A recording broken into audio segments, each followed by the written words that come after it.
Welcome to A State of Mind. I am so happy to be bringing you a new episode of this podcast because I know the power of conversations to change lives. You can learn more about each episode in the show notes below, and you can support our podcast by checking out our sponsors with the links below. It would also help us out a lot if you left us a review or gave us a comment or just shared about this with your friends and family.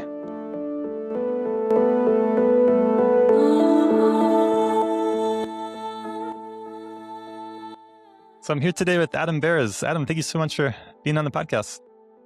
Thanks, Julian. It's a pleasure to be here. Yeah. And I see you over there. You're joining us from Bali, right? Mm-hmm. Yeah, we got a little backlit nature here at this amazing resort called The Seed that my friend Logan Bailey owns. So it's fun. It's fun to be here. Beautiful. Yeah, it looks gorgeous. I can hear the birds. Well, good. Well, we met at a place called Gomde, California, which is a Dzogchen meditation center, retreat center in Northern California. We met there, I don't know, maybe 2009, 2010, something like that. I think it was 2010. Yeah. Yep. 2010. Exactly. Okay. Yep. And do you want to just introduce yourself to folks and where you're coming from and share who you are? Sure.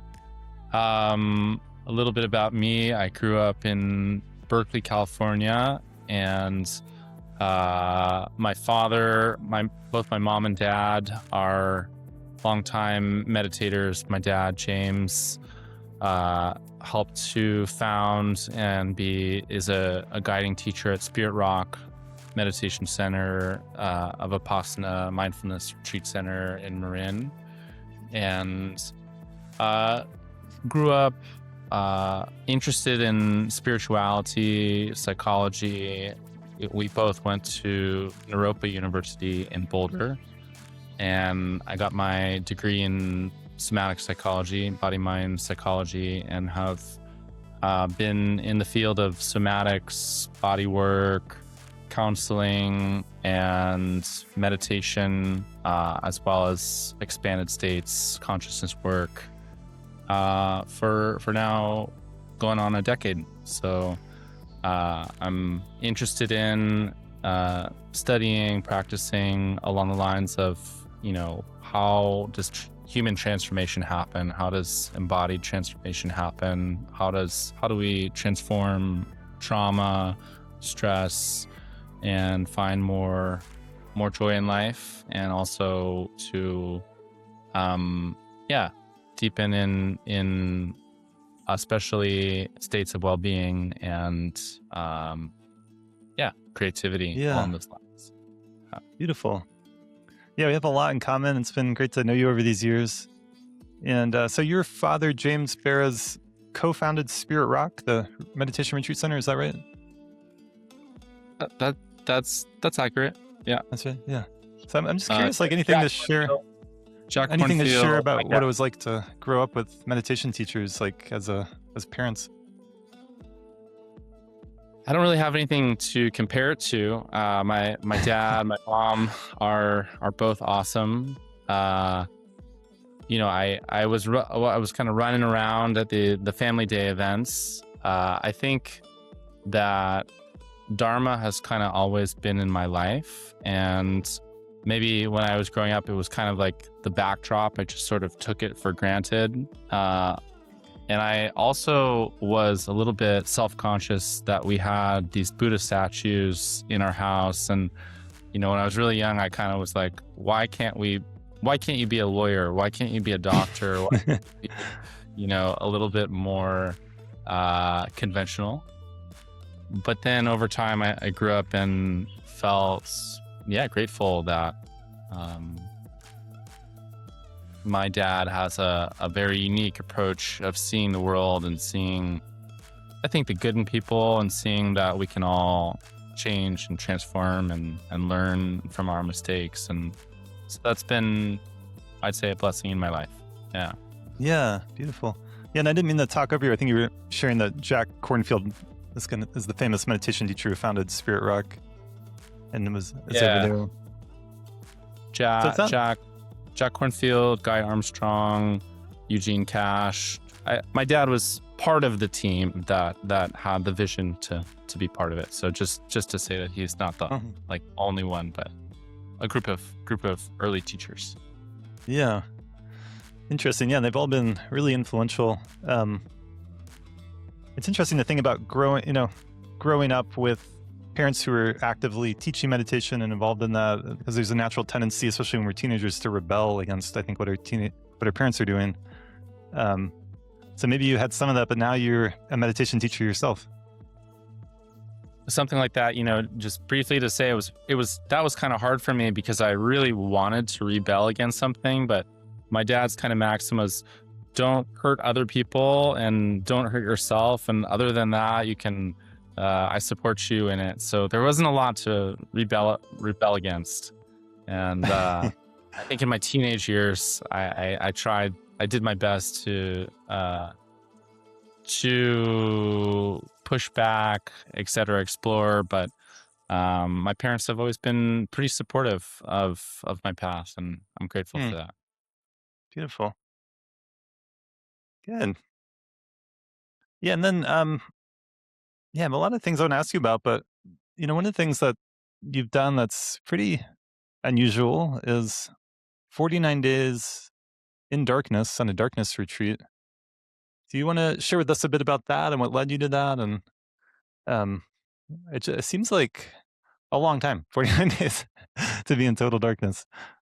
Yeah. So I got into this work in about 2017, and at that time was studying with a teacher who really emphasized the power of transformational solitude, as we're calling it, and that we would do group retreats and we would get into deep group practice, group work, and then it was kind of like building the muscles, going to the gym to learn how um, to really be on your be with yourself and be on your own. And that's how I got into doing solitary retreats. And I started.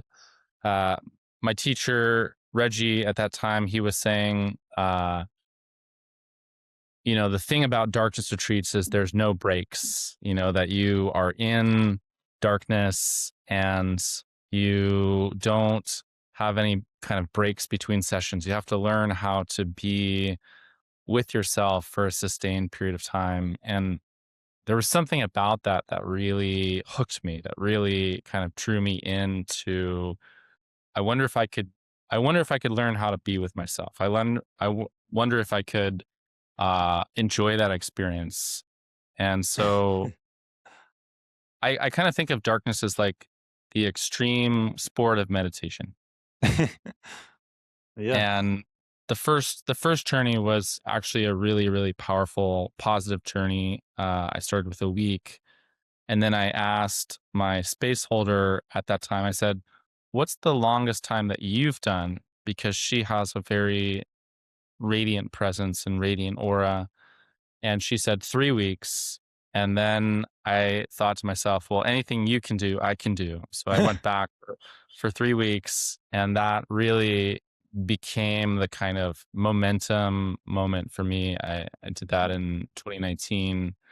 And then, so I've done 5 retreats now. I did 1 week, 2 week, 3 weeks twice. And then 2024, I went back for 49 days. And that's kind of like the classic experience of the dark, is this 49-day retreat. So that's amazing. Yeah, I didn't realize you had done 5 retreats like that.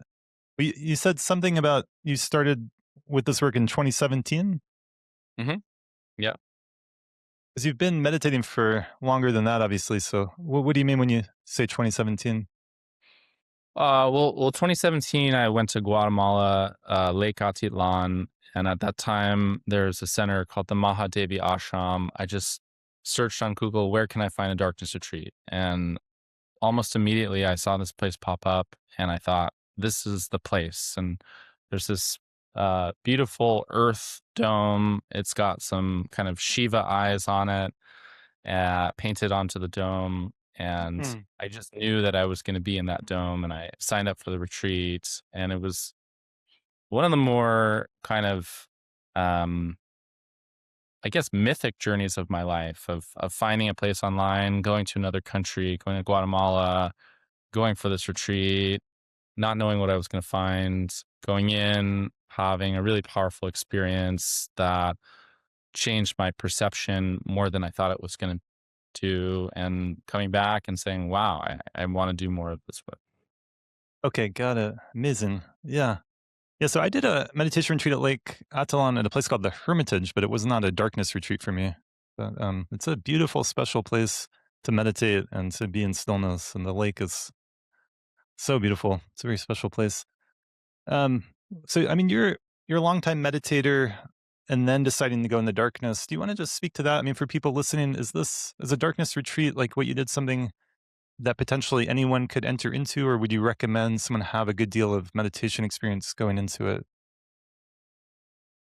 I think this is a really interesting point. And actually, I'm here in Bali right now, recording an audio course called Transformational Solitude, which is Mm, about pretty much about this, how to survive and thrive in the practice of darkness retreat. And I think that darkness retreat can be, um, it's considered an more advanced practice in Tibetan Buddhism, but that also potentially it's something that we can learn how to do, just like going to the gym or learning how to ski. That um, one of the metaphors that I like for darkness retreat is the metaphor of surfing, and mm.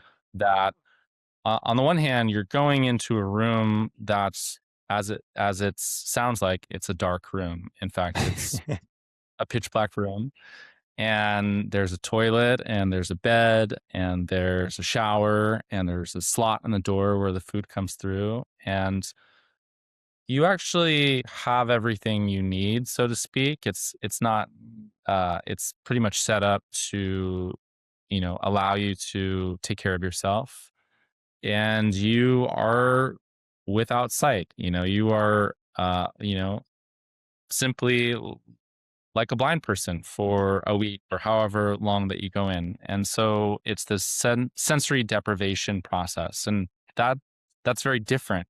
So um I think that it takes some kind of curiosity or sense of adventure, and that as I was about to mention, surfing, I think, is a good metaphor, because surfing is really a lot of little things that, if you do a lot of little things, I took a lesson from a surf instructor, and he said, I'm going to teach you how to surf like I surf rather than a beginner. And when I was around him and I was practicing with him, I found myself kind of getting the hang of it. And Mm. I think that that's something that we can learn how to do. That once we take a certain kind of mindset with darkness retreat and an openness to be on the adventure of like what's unknown inside of us that might come up, that we can learn how to be with ourselves. And that's what is very exciting for me. Like, I've learned a lot about myself in these periods of being alone in the dark that I don't know if I would have learned another way. So I'm an advocate and encouraging people to, in some sense, unplug and experience what darkness is like. So that's those are my thoughts. We Yeah, can, thank you. yeah. Yeah, I mean, it's an amazing experience you're describing of complete light deprivation, like zero light for that whole amount of time, um, having to navigate it. And not just that, but like, you're also, I don't know, you tell me. I mean, you're not listening to music, you're not listening to an audiobook, you're on a meditation retreat. There's a real sensory deprivation experience going. Was that challenging for you? Did it feel good? I mean, were you missing those kinds of things when you're in there? I think definitely the first time, the FOMO, the fear of missing out, was really, really strong. Mm. And there's an image that came to me of like this cosmic cell phone, and people would call me or text me on the cosmic cell phone, and they'd say, "There's an amazing party going on tonight. Do you want to come?" And I found myself thinking like, "Oh man, that sounds amazing." And I said, like, "Just go on ahead. Like, I'll be here. I'll be here now." And like someone else would call in, and I'd say, "Oh, that sounds amazing. Like, I'll be here." And so there was this sense of like having to essentially release my social self and to feel that I wasn't such a loser because I was alone in the dark by myself. But certainly it's a little bit edgy to really start to unplug and to see how kind of addicted I am really to all of the social interactions that I normally have that's not happening in the dark. Yeah, that totally makes sense. Yeah, it makes me think about, I mean, there's so many different ways you could look at it, but part of what's going on is our dopamine system. And we live in a culture that's like so oversaturated with entertainment, food, pleasure, all these things, drugs, alcohol, so much entertainment.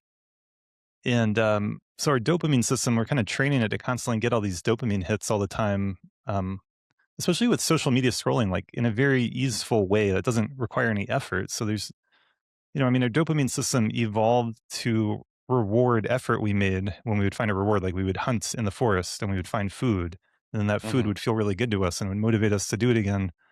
And now we live in a world where we could just order as much food as we want, through an app on our phone and look at as many little videos as we want. And so it has this, we all know this, like has this kind of quality of degrading over time. Like, the more you do that, the less pleasurable it is and it becomes kind of meaningless. There's not really meaning there.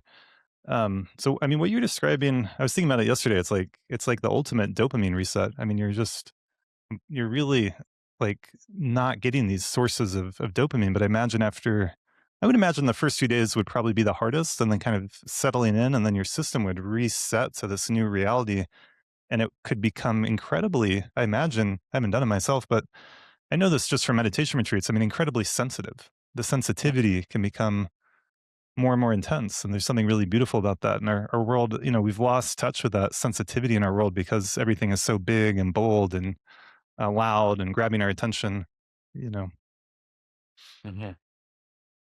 You make a good point, and every time that I've gone into the dark, there's been in some sense like a very tangible shift in my own experience of living my life in a body. That my body goes through these changes, and typically at the retreat, uh, I start by sleeping a lot, and Mm. there's a paper on darkness retreat from Montauk Chia, the Taoist teacher, where he talks about the neurochemicals of darkness retreat, and I think that this science or the study of darkness retreat, just truth and transparency, it's very young in its science, and so there's not been a lot of rigorous study, but there's a positing in this work in this paper that there's this kind of succession of neurochemicals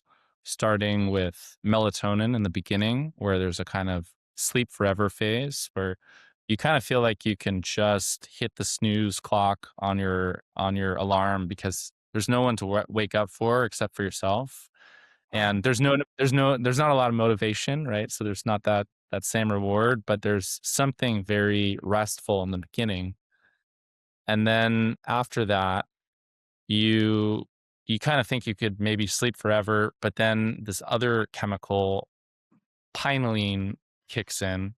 And pinoline is much more like this kind of dreamy, hypnagogic chemical, which I think of as like Michael Jackson Thriller, and it's taking you into this kind of psychodrama in your mind Mm. where basically like all of the issues of your life start to kind of come to life. The zombies come out to do line dancing in your mind, and no one's really watching. And actually you're not really watching. So you start to feel this kind of anonymity that you could start to feel more and think more without the normal sensors that you would normally have. Hmm. So that's a really, really interesting experience. And then if you go deeper after, say, about a week, then you can start to have more of this deeper, colorful, visionary experience that can unfold of a DMT release in the Hmm. brain, and these kind of geometric patterns, different kind of visuals can display, and that's really wild. You know, it's both subtle and also very altering to start to see colors, shapes, sometimes explosions in your inner vision landscape, kind of like Fourth of July. At times, I've seen Wow. these flowers or different kind of patterns come up. So there's a lot that can happen, and it's both this contrast of being, you know, totally unplugged from the outer world and not feeling that stimulus, but then also very interesting, you know, that the inner landscape becomes sharper and more vivid and more imaginal, and there's a lot there. So yeah. Yeah, that's so amazing. Yeah. Yeah, I was doing a little research for this episode about it, and we were messaging back and forth. And yeah, this sequence of melatonin to pinoline to 5-MeO DMT being released in our brain, it's really interesting to think about. From what I could tell, and you said this to me, but like the science hasn't proven that DMT can be released in that way. But experientially, you're sharing with us that you had these experiences that would make sense if that were happening. Was it was it visual? Was it also auditory? Did it kind of transcend calling it visual or auditory, like the kind of just sensory experiences where you can't even like I've had psychedelic experiences where, you know, there's sound, but then you're like seeing the sound, that kind of experience. And then it can almost become like there's a very vivid, incredible, unusual experience happening, but you can't even like say afterwards what it was exactly because it's something so different. Was it, I mean, does that kind of land us in that territory or is, yeah, how would you speak to that? Well, you know, number one, I'd say that every Darkest Retreat has had its own character and personality. And uh, I've had experiences that have been incredibly psychedelic in the work. And then I've had, for example, on my longer retreat, on my 49-day retreat, I did I did have some visual, what I imagined to be DMT release, but it was much less psychedelic than, say, the second retreat that I went on. So Hmm. when I went in on the 21-day retreat, which was really kind of my landmark, transformational, probably one of the biggest transformations of my life, being in for 21 days. The first time I was in for 3 weeks, I went from 1 week to 3 weeks, and 1 week I could kind of imagine, I could kind of wrap my mind around what 7 days is like. But on a 3 week retreat, I really had to surrender much more deeply to many, many hours alone. Like I couldn't, I had to really let go and surrender in that process. And the amount of surrender that happened created a very emotionally intense experience. And in that intensity, then there was this notable succession of experiential, meditative, or contemplative displays that started to happen. And at one point, uh, I was having a lot of red lights. There's some connection to red and sometimes green that can happen in the space, and the whole room was kind of flashing red as I was deep in a kind of a prayer cycle. I was basically like praying to the universe, like, help me with this endless period of time that I don't know how I'm going to make it through, but I really am asking for some help here. And that was, um, you know, very humbling to just Hmm. kind of see everything that popped up. And then after I went through more of this deep prayer period, I started to feel like the universe was responding. And I started to experience in that one, it was kind of like in one scene, I remember like this Monet painting, like these lily pads and a river and reeds, and a situation of like seeing in my mind's eye pictures that I could never draw, but were Hmm. coming from somewhere, and they'd flash out, and then they'd dissolve, they'd disappear. And that was very unique, and it was very colorful for a while. And then it was like the theater changed, like someone put in a new background vibrational environment, and it was really colorful, it was very interesting. And then it was like all the color went away, but suddenly it was like, what's going to happen now? Like something's happening. And then there is in Montauk Chia's paper, there's this shift that happens from NMDMT, or what's commonly known as the active ingredient in ayahuasca, Hmm. to this 5-MeO DMT, which is more like what's in, say, the Bufo alvarius toad medicine. And Hmm. that's considered to be like, the first one's the spirit molecule. And then the second one is often referred to as the God molecule. And it's, Mike Tyson has been famous for advocating the working with the toad and Bufo. But it's very interesting. The toads, they're underground for 10 months a year, essentially in the dark. And in that time, they secrete this toad venom. And also, potentially in the darkness retreat, when we go into the dark for a long time, then we humans can potentially also secrete this 5-MeO DMT. And my experience of that was that there was a very, very different quality of self than I had ever experienced before that point of time, happening in being in this post colorful phase that was exceptionally empowering. Like that, there's an empowering feeling of movement, of it was like I was in a kind of simulation in my own mind of, in the beginning, it felt like I was in the Matrix, actually. I felt like I was Hmm. moving. I felt like, in some sense, like Neo dodging bullets. Like I was exploring my body in ways and movements that I'd never experienced before. And sense of space got really big. And there was a sense of confidence. Like I could just,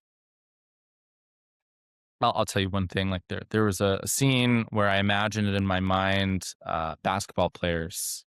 I'm a Hmm. Golden State Warriors fan, and I saw the championship Golden State Warriors team, Steph Curry, Kevin Durant, Draymond Green. They were all shooting baskets in an open, empty gym. Hmm. And in my mind's eye, all of the baskets were going in, from all across the court. I was seeing players just shooting kind of perfect jump shots into the basket. And I started to imagine, like, what would that feel like to just be able to make a basket, to make a shot from anywhere on the court? That was one of the more exhilarating experiences, was to feel, to imagine, to simulate what that felt like. And that I think was my sense. That was the experience of this 5-MeO DMT, of like, I could be Kevin Durant. I had this experience kind of imagining that I was becoming Kevin Durant, and I could shoot the ball, I could dunk the ball, I could drive to the court, and that was pretty cool. Yeah. That's so amazing. Yeah, thanks for sharing. I mean, there's so much we could talk about, but it makes me think about something that you hear a lot in neuroscience, which is that the brain or the mind doesn't really know the difference between vivid imagination and the actual experience. And in some ways, on a neurochemical level, they're the same thing. And there's this interesting psychology research study where they had two groups of people, One group practiced free throws for, I don't know what it was, something like 20 minutes a Mhm. day for a week. The other group visualized, imagined practicing shooting free throws and making them for that same amount of time that the other group was actually practicing the actual shot. And then they tested them, and the two groups were basically the same, like in the amount that they improved. And they've done studies with like piano players, like imagining it versus actually practicing it, and it definitely helps. And a lot of athletes are using that these days, where they'll visualize and imagine doing well, feeling good, making the shots or whatever it is. And so, yeah, I mean, our mind is so powerful.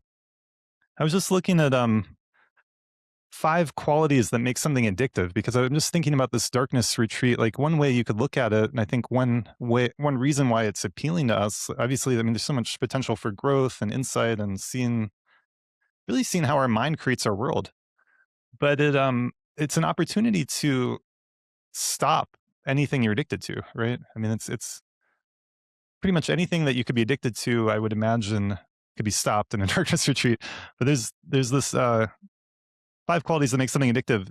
It's accessible, it has some amount of potency, there's tolerance that builds up as we use it. And there's some amount of novelty in it. That's number 4. And number 5, there's some amount of uncertainty in the Right. experience, and like looking for that experience that gives you that thing. And there's this great book called Dopamine Nation with this neuroscientist who talks about how more or less we're all addicted, in the modern world. We're addicted to our phones, we're addicted to ease and comfort and the food and the entertainment.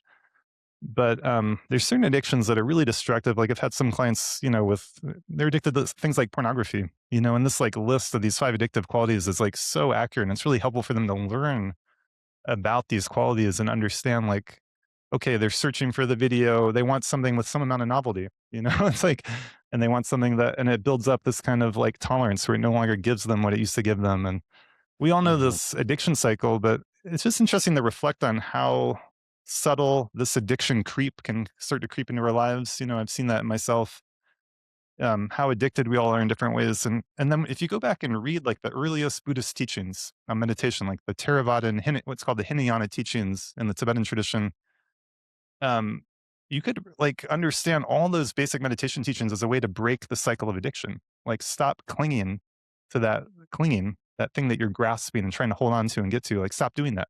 That's basically Mhm. it, right? So, Mhm.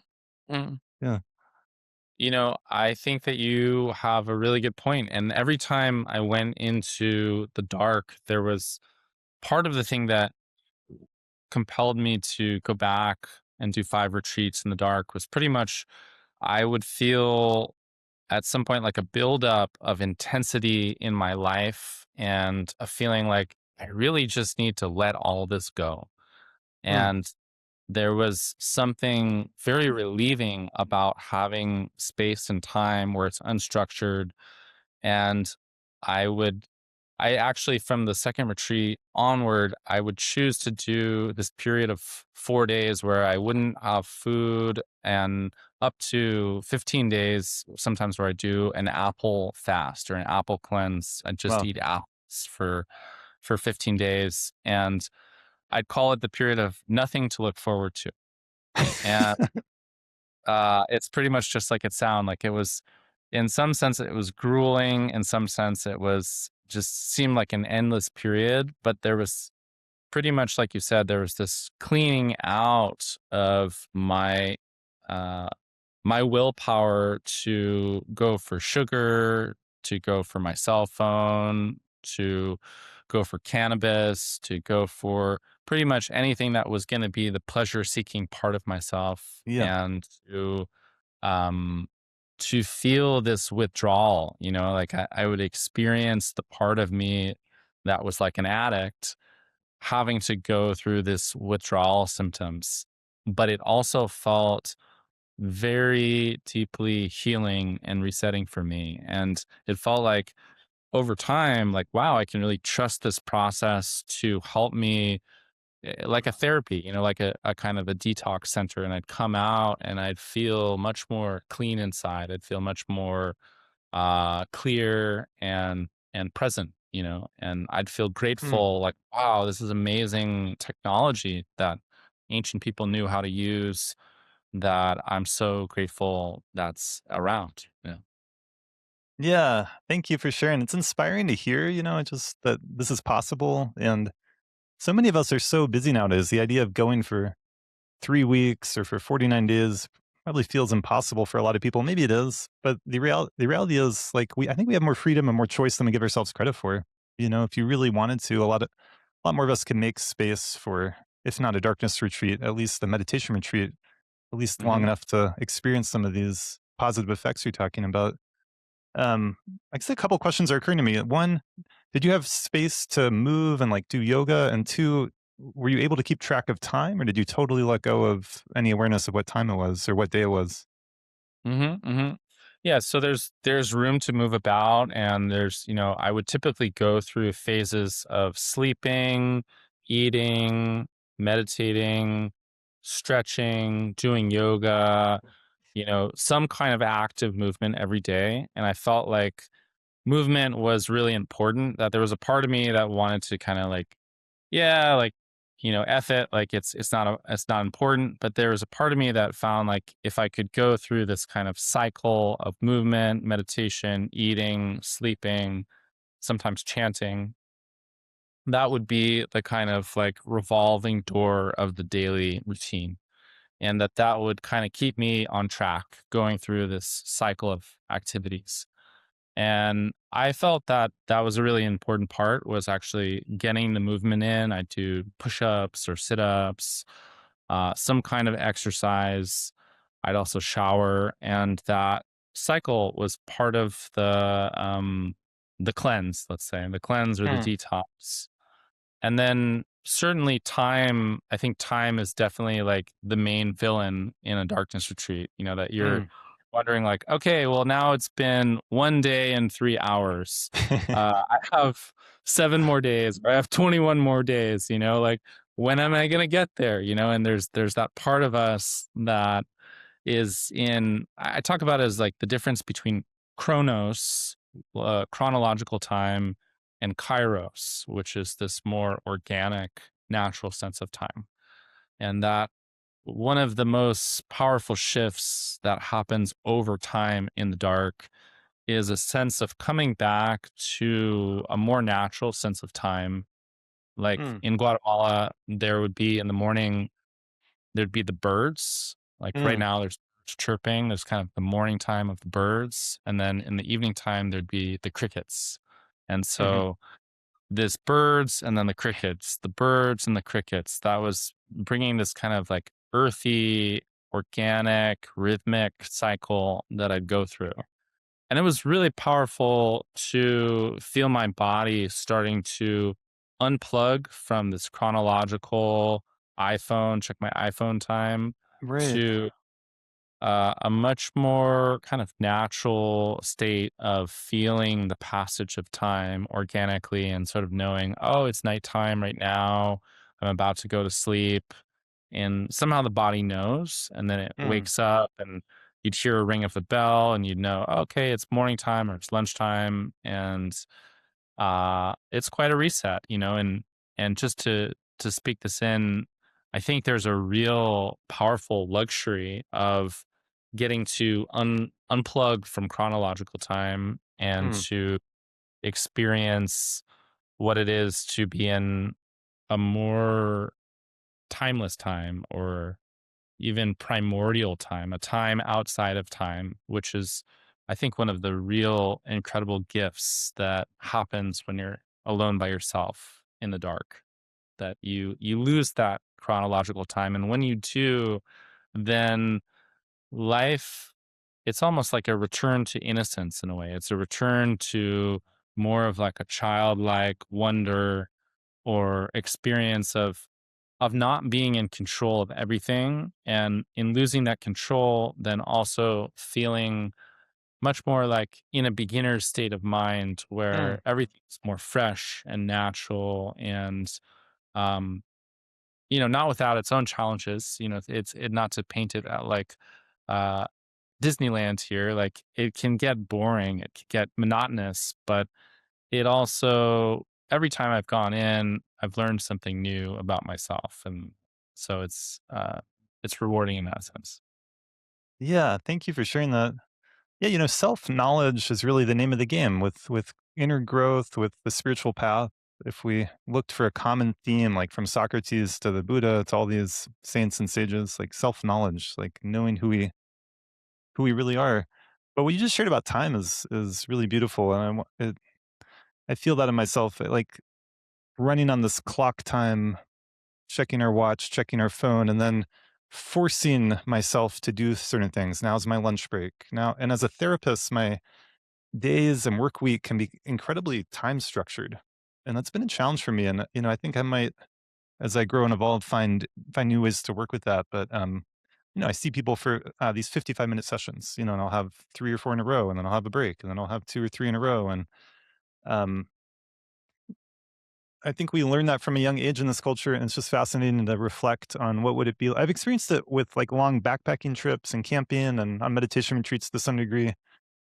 Meditation retreats can be very time bound. Like I've been on Zen retreats where the clock is kind of the guru, and you just are following this thing, and you sit for 45 minutes, and they ring the bell, and you stand up, and then they ring it Yeah. again, and you sit. And they ring it again, and you stand up, and so I'm just kind of reflecting on that here with you. There's something I think special that we've lost touch with this natural flow of time and letting go of the clock, and or the natural rhythms of the body and the seasons and the cycles. I mean, I think there's so much there.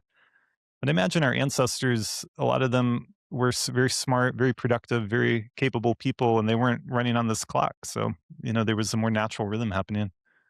Mhm. Okay, here's a question for you. Who, if anyone, should not go on a darkness retreat? I think that is really the question, like in terms of going into a darkness retreat, there's definitely a sense of understanding, how prepared are you for challenges to come up? How prepared for you, if you've had, let's say, a breakup or you had some kind of PTSD, some kind of trauma that you're aware of. Let's assume that it's quite likely that when you have space and time and no one to talk to, that it's almost like the dark is like a vacuum, a cosmic vacuum cleaner that's going to suck to the surface typically the challenges that are in the background that, there's part of the reason why we're so addicted to our phones and our email and is that we don't have to maybe focus on these more intense aspects of our feeling life. But then in an undistracted state, that undistraction really heightens the intensity of what has been uh, probably what we're avoiding.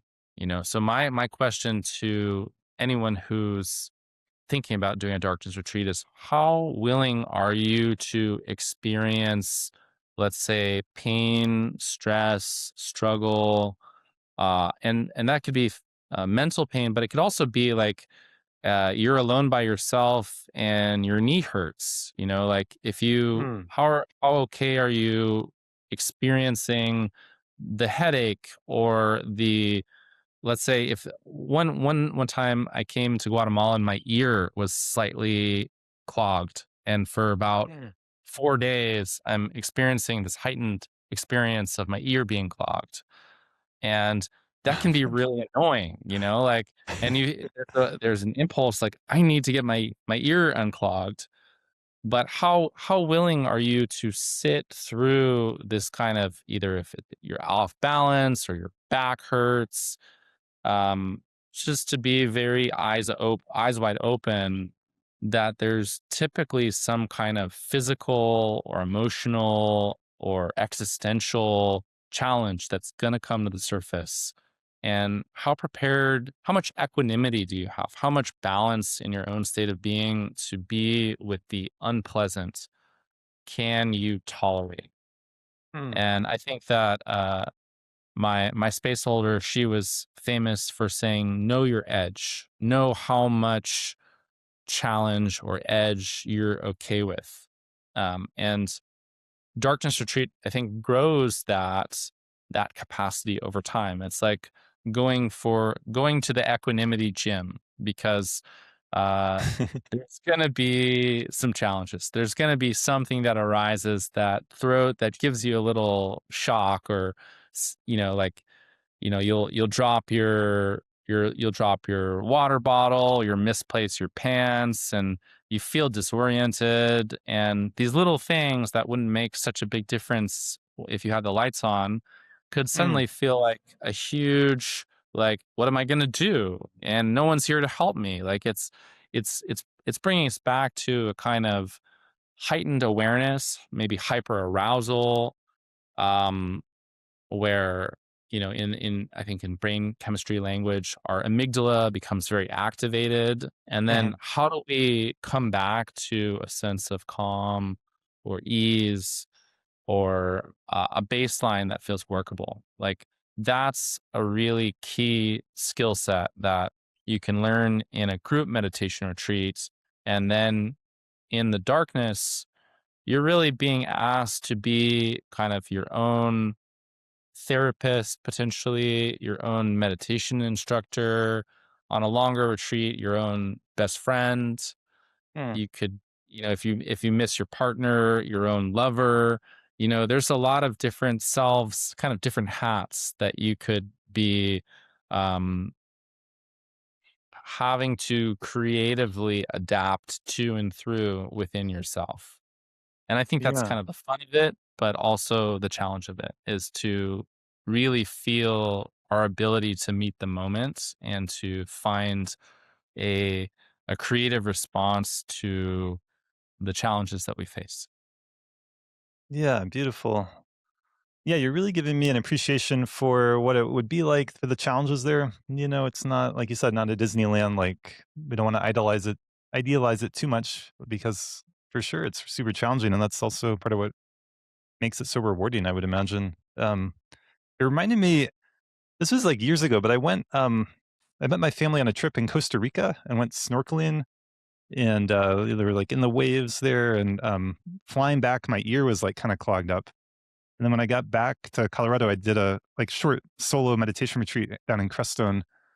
And like the last like half of it, like my ear was like really irritated. My eye, it was all on the left side of my face. So I had like all this like like snot and water coming on my eye and my nose. And like I got back to Boulder and saw a doctor, and I had an ear infection from swimming there. But yeah, I think it's just, I imagine when you do, it's good to challenge ourselves from time to time and to learn what we are capable of. And part of what you were just sharing there at the end, like wearing these different hats, as you put it, being your own lover, being your own teacher, being your own therapist, being your own best friend. I've really learned how important it is. Like, we can meet many of our needs within ourselves. That's actually part of psychological growth and development, and it's very different than denying that we have needs. So we're admitting that we have needs, and we're these soft, sensitive mammals with needs, but we can learn to attend to ourselves and meet more of our needs, and then we can be less needy with our partners, with our friends, with our family, and then we can actually deepen our relationships with them, because it's less about getting my particular needs met, and it's more like we can be together, and I can meet your needs, you can meet my needs, but I can also take care of myself. Like, I think that I've just been really kind of reflecting on that and appreciating that part of growth that I think gets lost sometimes in the therapy space. Like, the therapy space can be a lot about make sure your partner meets your needs, and if they don't, break up with them, and have Mhm. healthy boundaries with your friends, and if they're not good, like, don't talk to them again, and find a great therapist, and if you don't find the right therapist, you're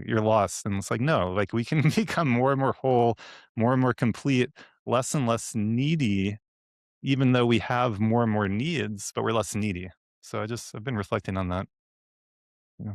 As you're talking, one thing to share, uh, over the arc of the time of these 5 retreats, I also noticed that I moved more from being, let's call it, like a pure Buddhist practitioner. And, my background with meditation retreats was, made it, kind of fit me into a sort of Buddhist personality when I would go into the retreat. Like, this is my walking, this is my sitting. And over time, I I actually took a course in Hakomi therapy and Hakomi coaching where it was talking about, as you're talking, working with this kind of voice dialogue of different parts of myself. And so Beautiful.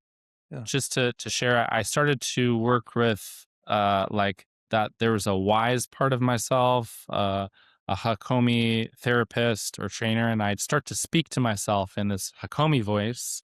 And then I'd have a conversation with the part of myself that say, I didn't want to get up in the morning or I didn't want to meditate. And then, I would start to have this dialogue inside myself of, you know, oh, Adam, like, I really am hearing that you don't want to get up and that you feel like you'd like to stay in bed today, you know, um, and that makes sense to me. Like, do you want to share more about what that's like? And then I'd switch roles and I say, yeah, well, I'm not feeling it today, and I just feel upset with I feel like this is stupid, and I'd go back and forth, and I'd over time when you don't have anyone around, I got more into the kind of like, I guess, the personality play of letting myself actually start to take on different roles and different energies and a kind of like uh multiple personalities within the dark. And that was actually one of the most Mm, exciting and growthful experiences, was to feel that I'm actually not one person. I'm a whole group of people inside yes. myself. And that the more that I learned to be kind of playful with it, the more I started to get into this, not so much the vertical plane, but more the horizontal plane of these different personalities and perspectives, and starting to let more of these voices, and especially like these shadow voices, um, come to the surface. And Mm, share one more thing, just because I think it does speak to the darkness experience in a unique way. I started to do this prostrations practice in the dark, where in order to get my exercise, it's also part of the Buddhist Tibetan path of doing mhm. these full body prostrations, which I know you also know about and you've experienced. And they're very purifying, and they kind of bring up kind of what's been uh, repressed in some sense. And I started feeling all this anger coming up in me, and as I was doing the prostrations, I was like, well, what's this anger about? And through this Hakomi process, I started to name these different parts of myself. And I'm, I called this part of myself, Putin, my inner Putin. And I found this certain personality within myself that was kind of like my own spiritual Putin, and I started to have Mm. like a relationship with this sub personality. And then I had the therapist, and then in that retreat, I also had my Michael Franti, who I had, Oh, yeah. I liked his music, and it was positive, and I started to feel these different archetypes, and so these archetypes started to come out, and they had to like kind of speak to each other, and I'd get them to talk to each other, and that became a very different retreat than I'd ever experienced before, because I was having these multiple archetypal energies come out, and uh, I was learning about myself, and I was Mm. learning how to become more honest with different parts of my own experience. And yeah, I just mentioned that in because up until that point in time, I was kind of trying to be like this one kind of spiritual practitioner or Buddhist practitioner, and then after taking the lid off that experience, then I started to discover like, wow, there's a lot of different parts here. So yeah, I just share that in that it really taught me about accepting myself. It taught me Mm. about accepting that I Mhm. have more than one personality, and that uh, in being honest with myself, I could come into more, I guess, integration of the different parts that live inside of me. Yes, yeah, I can relate to that 100%. It makes, of course, makes me think of internal family systems, which is all about this parts work and the subpersonalities. And Hakomi is another beautiful modality of that does that. It's interesting how this idea of having multiple subpersonalities. A lot of people think of that with IFS or internal family systems, but it's people have been talking about that for millennia. You know, it's because it's true. I think it's true. I just totally think that's true. I mean, so I can relate to that for sure, and I imagine a lot of people listening can. And to be able to have this dialogue where we witness these parts of ourselves talking, um, it brings to mind for me too. Like I think we have this in common. Like especially in my 20s, like earlier in my life, I was a very devoted, committed Buddhist meditator, and I was on the Vajrayana Tibetan Buddhist path. And in the Tibetan Buddhist tradition is has this tradition of dark retreats, and in my mind, for a long time at least, maybe this isn't true, but it was that was the only place I'd ever heard of it before. But the dark retreat was reserved for very, very advanced practitioners, you know, and your teacher should have to tell you to go on one. And um, I don't know if you have anything to reflect on about that. I mean, in the world we're in today, like anyone could choose to go on a darkness retreat, and I think that's a good thing.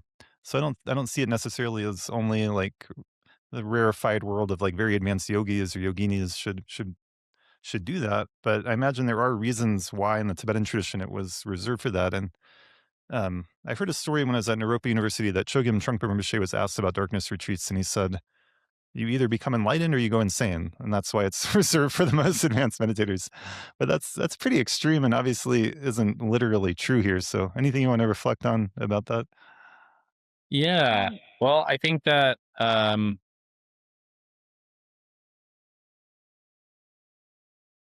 I think that there is there's different periods of time, right? So 24 hours is different than 3 days, is different than a week, is different than 3 weeks, is different than 49 days, right? So there is over time, especially as the altered state, let's just call it different altered states of consciousness, that whether it's DMT release or just the sensory deprivation of not seeing the sun for weeks and weeks on end, there's some real changes that happen, you know, and that it's I think of it as like a cosmic rice cooker. And the longer you're in this pressurized place, I mean, there's a kind of a pressure where you're in some sense uh you're sort of sweating out your frustration, your irritation, your boredom. I mean, there's definitely a lot of boredom in there. And there's something I remember hearing like the drone of the pipes in the first place that I was at in Guatemala. And it would be a cool 68 degrees. And there's just this like constant drone. It was very subtle drone of the pipes. And I think over time, these little things that can start to make us human beings tick, you know, that they can make us tick Hmm. in a way that feels like, oh, I'm really enjoying this sensation or phenomena, or I really am feeling nervous or uptight. Like it's gonna amplify our internal state of being over time. And Hmm. uh, one teacher, Andrew Holacek, he's very into darkness retreats. He really advocates starting with a short amount of time, like 24 hours. That in 24 hours, you're going to learn a lot about yourself being alone, Hmm. and that you can integrate that experience. That part of the thing that's really challenging about darkness retreat is you go through an experience and there's no one watching you. You're not, I mean, you do have an opportunity most of the time to check in with someone who's your space Hmm. holders. That's also part of it. But for most of it, you're really in your solo first person darkness video game, and no one else can see what your video game is like. And then you may have a totally life-changing experience. And then you can tell people about it as much as you want, but they can't really plug into what that was really like for you. Hmm. And so there's something that can feel very lonely about that. And you can have the most, I remember after the second retreat, like I felt like I was going through a real death, like a kind of an ego death, ego dissolution. But then I had to come back into the world, and I had to kind of put back on my Adam personality self. And from one perspective, it just felt so absurd to me. Like, what is this personality, and why do I have to, like, I'm as I engage socially, then I'm becoming my personality again. Whereas like I was going way off the map of that. And that was very disorienting for me. I didn't know what to do with that for a long time. I felt kind of out to sea. And I Mm. think that the integration is actually one of the hardest parts of the darkness retreat, that you really are going to potentially kick up different patterns, emotions, memories, potentially traumas. And you have to be able to then, in some sense, work with what comes up. And that's going to be, it's not necessarily going to be a science. It's going to be a hit or miss, guess and check, trial and error process of learning how to integrate and be with what comes up. Yeah. Yeah, that makes sense. Well, thank you so much for being on the podcast. This is super interesting. I think people will find a lot of good information, especially if they're interested in darkness retreats. Do you have any last words for us here? Well, I think that solitude in this time is really one of the untapped treasures, and that whether it's a darkness retreat or just going out in nature by yourself or camping, it's an amazing way to reconnect to ourselves, and that this is going to Mm, be more and more like an important resource in medicine for us to continue to come home to our own experience in a time that is overwhelming. So I mm, really encourage people to find a way to be with themselves and to learn and deepen in their own self knowledge. And also, I too guide people in darkness retreats and somatic work. So if people are interested in learning more about being coached or guided in somatic work, I'm coming out with a course called Transformational Solitude: Surviving and mm. Thriving Darkness Retreats. And feel free to reach out. I'm happy to talk more about the process. Beautiful. Yeah. Thank you so much. Yeah. Okay. Okay. Great to be with you, Julian. Yeah.